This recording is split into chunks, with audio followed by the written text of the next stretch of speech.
Greetings and salutations, coasters. It's Malzilla, and I'm back in black, with another Sonic Coast to Coast Minisode. One of these days I'm not going to trip on our title. I know it's been a while since we last chatted, but life's been busy. I got back from vacation, so I'm here to talk a little bit about some Sonic news and IDW Sonic issues 77 and 78. We're kind of in that in-between post Phantom Rider and whatever the next arc's going to be. So, Sonic news-wise, not a whole lot of news. It's been pretty quiet as we've kind of recovering from the massive year of shadow that was. Some new things for Sonic. The mobile games, Sega Hardlight is putting out a Sheriff Sonic skin, a Neo Metal Sonic character for Sonic Rivals, Sonic vs. Speed Battle, yada yada. The Shadow one-shot has been delayed after a couple days. Obviously, that's probably getting a little bit of retooling. Hopefully, it comes out sometimes this year. Sonic Rumble is waiting for its worldwide release in the next couple weeks, and then sooner or later, Sonic Racers Crossroads Worlds will be out as well. So that's kind of all the major Sonic news. If you like, as always, time for some shameless plugs. If you like our content, please feel free to like and subscribe to the channel. It really helps Radri out, since he hosts all our fun stuff. Follow us on socials, Twitter, Tumblr, Blue Sky. Right now we're trying to poke the bear that is Sega, IDW, and Toho to see if we can get a Sonic Godzilla crossover. I mean, if Sonic can cross over with the Justice League, if Godzilla and Kong can cross over with the Justice League, then I think Godzilla and Sonic should be able to cross over. That's just me. So, with all the news and shameless plugs out of the way, let's hop into the issue. So, kind of, as I mentioned, we're kind of in this in-between arc. Evan's taking a break. She's working on her little Chow Tales minisodes that come out on Thursdays. Well, so Ian's back writing, as well as writing, the DC Sonic crossover. Issue 3 hits stands May 21st. But issue 77 picks up where issue 76 left off, which, for a small recap, basically that was the big epilogue next step for Heroes. Sonic's teaming up with the Chaotix to investigate Clutch and Clean Sweep after Eggman, zipped off with Clutch. Tails, Amy, and Blaze are off to check on the restoration stuff. Whisper, Tangle, and Silver are ready to turn Mimic into Takoyaki. Put an end to him, though Tangle wants to not end him, while Silver and Whisper pretty much, now we're going to end him. Lanolin and Jewel are staying behind to rebuild Emerald Town, as opposed to the, restoration itself. They both feel a little embarrassment out of what had happened in the last arc. And then, Jewel kind of decided to kick rocks. Just kidding. Not really, but kind of. She just kind of said, you know what, I'm out for a while. I'll see you guys later. So, our issue picks up with Sonic and the Chaotix arriving in Winter Park, which we last saw in the arc Chow Races and Badnik Bases. It's pretty much abandoned, but there are some robots wandering around, and we find out that Rough and Tumble run the joint now. They're all dressed in the pinstripes of Clutch and are commanding some bots to attack Sonic and company. They dispatch them easy and then quasi-dispatch the skunks, all the while saying, hey, I thought you guys were not evil. Sonic calls timeout saying he's too tired for these shenanigans, and Clutch agrees. Clutch kind of comes out and kind of shows some deference to Rough and Tumble. Why am I calling Rough and Tumble Tangle? Too many T's, too many tongue twisters. Well, anywho, Sonic and the Chaotix follow Clutch into his office, and he reveals that he is retired. He's quit. He's been beat. Sonic and Company showed him not so much the error of his ways, but he's pretty much a beat up possum. They question him on some things, i.e., why Clean Sweep is still operating if he's done. Well, he says, well, I deal in robots. Everything's automated. And they're like, okay, well, he's got us there. He decides to buy off their loyalty or kind of, convince them by handing them some information to another Clean Sweep facility. He says, burn it, do whatever, I don't care, I'm done. So they're like, okay. They kind of realize it's a trap, but they're still going to go. All the while, as they exit, SBO tells the skunks, to like, hey, what are you guys actually doing here? Like, oh yeah, we just do whatever we want. It's like, why don't you guys, run a business? They're like, oh, we should run a business. What should we do? And they're like, let's ask Clutch. So they go back up to the office to talk to Clutch, but Clutch isn't there, for Clutch has entered a secret little room underneath his office where he is talking to Eggman, because he claims he escaped Eggman, who was playing possum, but no, he's actually working for the Good Doctor.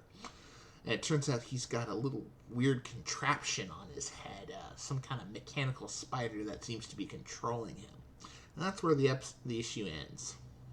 It's solid, very quick read, very action-packed, but also kind of fun because you get to see kind of the banter between Sonic and Company and Clutch. I want to take a quick moment to talk about the importance of Eggman having these non-robotic lackeys, aides, subordinates. I mean, don't get me wrong, I love Eggman with Orbot and Cubot. Obviously, Scratch and Grounder and Coconuts were the OGs. As we go through Sonic X, we got Bocone and Deco and those boss that were kind of just they're there. I'm not a huge fan if I can barely get their names right. But I think it's important because we get to see get to see so much fun of Eggman when he has more sentient flesh and blood people to play off. I mean, obviously look at the Sonic movies with Agent Stone and how much their dynamic brought to life. But again, you go back to the Archie comics, the sub-bosses, the Egg Grand Masters, the Egg Bosses of the post-reboot, Eggman can have such a fun dynamic with them because they're each of them are different. They're all subservient to him. They're usually in fear of him. But, some of them venerate him, like Thunderbolt. Some of them try to pick fights with him, like Drago Wolf, only to get, threatened with explosions and wimping away. So it's just really fun to see Eggman interact with these. You get to see kind of more of the bad side. See, sometimes Sega makes him a little too affable. He's a little too funny. He's not as evil as we kind of want him to be, because he's still the main bad guy of the franchise. But it's so important that he have those human aides that he can boss around other than Orbot and Cubot. Someone who can plot back, like a Snively. Someone who caters everyone like Thunderbolt or Stone. Or then I think you get the most underrated one, which was Lian Da. And God, I'd love to do a little minisode on their dynamic and really what kind of set her apart from all of his other aides, where she may have very well been his most favorite aide of any Robotnik and their lackey, probably outside of the movies Eggman and Stone. But if you want to hear that video, let us know and I'll make it. So moving on from issue 77, we get to 78, which came out about a week ago. This focuses on the trio of Amy, Tails, and Blaze as they go out to kind of reconnect with the Restoration. They left on issue 76 in the tornado, but they've quickly switched to Tails' racer car that we're probably going to be seeing in Crossworlds as well as Team Sonic Racing. Well, it turns out Blaze has a fear of heights, which is kind of an interesting reflection of Sonic, because I always talk about how Sonic and Blaze are kind of mirror matches of each other, where Blaze lives in a world with a lot of islands and a lot of water. Sonic doesn't like water, but likewise Sonic's always traveling on the tornado. He's always in the sky, he's in space, which is something that bugs Blaze. So it's kind of a fun little inverse. And it embarrasses Blaze that she has this fear, but, you know, she's also very thankful to Amy and Tails for being there for her, accommodating and to her needs. And she's embarrassed a little bit, but she's very happy. She's very appreciative of her friends, and she comments that all their work at the restoration is pretty much a very good thing. Amy appreciates the compliment. So they arrive in Barricade Town. Everything's normal. They check in. They're like, oh yeah, we haven't heard anything from the main HQ. We'll send some people out there to help since there was the destruction. So they're like, okay. Moving on. They go to this place called Glass Hill, and they see a fire, and Blaze rushes in to stop it, but the fire department's already taking care of it. And who should show up but that goddamn monkey from the metal virus who, like, snuck into the bunker when he was infected and got everyone infected, like Vanilla, Vector, and all that kind of crazy shit. So, Amy gives him a hug because he's, helping out. But it's like, we know what you did, you little monkey. Also, coincidentally enough, we have our next version of Not Sally appearing in the back room. So basically, it kind of looks like Sally if her, pompadour had a perm. She's giving eyes to the monkey. So, I don't know, is this Ian trying to low-key revive Con Alley, Ken and Sally? I don't know. But between this and Racer Not Sally and Grand Prix, I'm on to you, Sega and IDW, taunting us with these Not Sallys. Give us our chipmunk back now. But again, they find out, their heroes saying, well, everything's underway, so let's head off to the... So they go off to this new planet called Turtle Shell Island. Let me double check on that really quick. That was... Is it ready, Turtle Shell? It is... Yes, Turtle Shell Island, which is this island in the shape of a turtle, but in the middle of the island is this big caldera with a little floating town in the center. Again, like everything else, everything is hunky-dory there, but they come across the globe-trotting duo of Surge and Kit, who are less enthused, especially Surge, that things aren't on fire. For you see, if you remember correctly from the annual, Surge has decided she wants to be a hero, not for the good of not humanity, but Gaia-manity, Mobian-manity, the fellow animal people. She just wants to soak up all the attention and love and hero worship. And Kip wants her to have that hero worship, so he's committed to maybe causing a couple of natural disasters here and there. Which, spoiler alert, he does. So while Amy, and Tails converse with the imposters, Kit's giving Tails the silent treatment and a stink eye while Amy's like, hey, how's the hero's journey? Blah, blah, blah. Well, Surge writes it off saying there's nothing going on. He says, Kit ominously says, you never know. Something could happen. And lo and behold, a mine on one of the town buoys that keeps the town afloat blows up, and they all rush into action to try to stop it as well as figure out what's going on. Surge obviously rushes in before Tails can kind of give a full analysis, and she ends up kind of making things worse with Blaze right behind her. It's actually really fun to see them race around the town because, Blaze has her fire actor effects while Surge has the lightning. So it's kind of fun. It's visually very nice. But once they accidentally cut the other rope from another buoy, the town begins sinking and, the town starts to evacuate. And Tails uses his, mouse electric to figure out what's going on. Now, Kit kind of gives them some slack. He's like, oh, are you going to fix this with the gadget? He's like, no, I need your help. And Kit is kind of like, what? So it turns out the island in the lake therein is a, old caldera of a volcano. And so, they're basically a volcanic lake that's an extinct volcano. So Tails comes to the plan that if Blaze can go down to the bottom of the lake, use her fire powers to create some thermal vents that would shoot up a bunch of hot water and gas, it could lift the town up and prevent it from sinking while they were able to fix the buoys. So, Kit's like, I don't want to upstage Surge. Surge says, do it. I get all the glory via proxy. You're basically my sidekick. So Kit and Blaze go down. Blaze thinks about all her friends, and she creates a thermal vent. The island floats up. Everyone's happy. Amy, Tails, and Blaze decide to stick around and help out, while Surgeon kind of grumbles that, yeah, she saved everyone, but there was no one to see her do it, so no hero worship, no heartfelt thanks, and no gratitude. But Kit says, hey, there's always next time, and then thinks, I'll make sure there's a next time. So that's obviously a plot that's going to be the status quo for those two. The issue ends with a trip to Rainbow Ravine, which is kind of another new IDW location. I think it was in the 900th Adventure issue special. Kind of a Technicolor Grand Canyon, if you will. We see Whisper out at an outdoor clinic waiting for some friends, i.e. Tangle and Whisper, kind of enjoying a tea or coffee. Now, in the distance from the bushes, we see everyone's other favorite Metal Gear character, Octopus Mimic, scoping in, commenting that Whisper's time with the Restoration has made her sloppy. She's out in the open.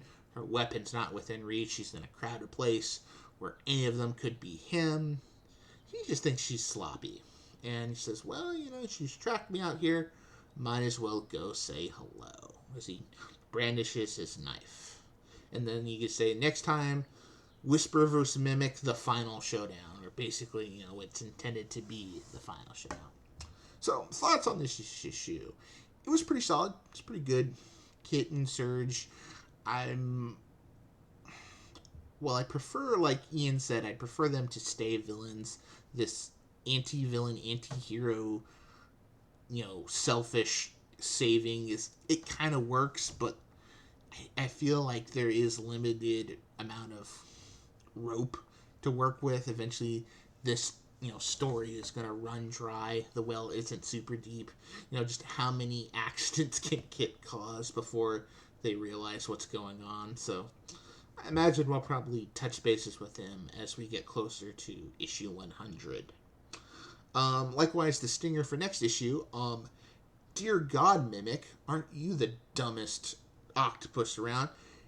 Like, he's insulting Whisper, saying, oh, she's got sloppy. It's like, anyone and their mother knows, like, they're clearly baiting him. Like, I'm sure Silver and Tangle are just waiting in the wings, waiting for him to come out and strike. Like, that is a trap and a half, and he seems to be walking right in it. So, you know what? I think there's always a good time for a villain to exit the stage. We saw a little bit of Ian doing that with Naugus in the pre-reboot, with him actually being king. But now that we've gotten Mimic's backstory in the last annual, this whole cat and mouse thing with Whisper, it's on its last leg. I think it's time to turn him into Takoyaki and move on, which is kind of a shame because he's been kind of a fun baddie, but this storyline with Whisper has gone on long enough. Though I am intrigued because it seems like Whisper and Silver are both pretty in their kind of version of the I guess we have to kill this guy meme, but instead of it being damn, it's like, let's do it.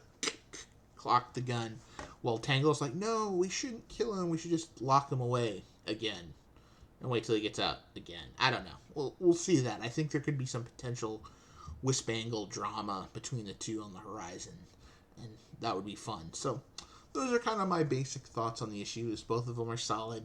Nothing to really write home about, but looking forward to seeing how this whole Tangle, Whisper, Mimic, Silver thing plays out. The issue after that, we'll see return back to Sonic and the Chaotix. They seem to be in a jungle Anabat-esque area and fighting robots, and who should else but appear but Team Fur Affinity, Team Hot Topic, Shadow, and Rouge are back, having literally missed out on the entire last arc. So we'll see what they've been up to since we're obviously not getting the Shadow one-shot for a while. Well, that's kind of all we got with IDW. Before I sign off and say goodbye, I just kind of want to let you know what some of the stuff we're doing on the channel right now. So in the main episodes, Radri and I are plowing through Sonic X. It's not as terrible as I thought it'd be. It's not as bad as I remember. I still don't think it's great, it's had some good episodes, but so far we're kind of almost on the tail end of that end of the first arc. But we're moving through. We have special guests accompanying us on our most recent one. Won't spoil who that is, but they had some fun commentary to these episodes. We'll be recording a special kind of interview episode with John Inkpants Dobbs. He joined us on the Sonic 3 review. He's a friend of the channel. He does some work on the IDW. He'll give us some insight, kind of his Sonic origin story, what he likes to do, and just some fun chit-chat here and there. If we're a little too laid back here at Sonic Coast to Coast for you, let me also recommend Radri's other, series of videos, The Sonic Historian, where he goes a little more into depth, kind of the philosophical, deep questions of Sonic and whatnot. I've plugged his interview with Shota Nakama of the Sonic Symphony. That's really good. He also has an upcoming video where him and the Nick, the game apologist, chit-chat about various Sonic things and whatnot. And hopefully Nick may be able to join us on Sonic Coast to Coast sometime. So if any of our listeners are listeners to him, pass to him and say, hey, go hang out with Malzilla and Radri again. Talk about Sally. Form the Simp Monk Council. Let's do it. So, from all of us here at Sonic Coast to Coast, aka just me this time, Coasters, it's been a pleasure. We'll stomp you later. Hasta luego.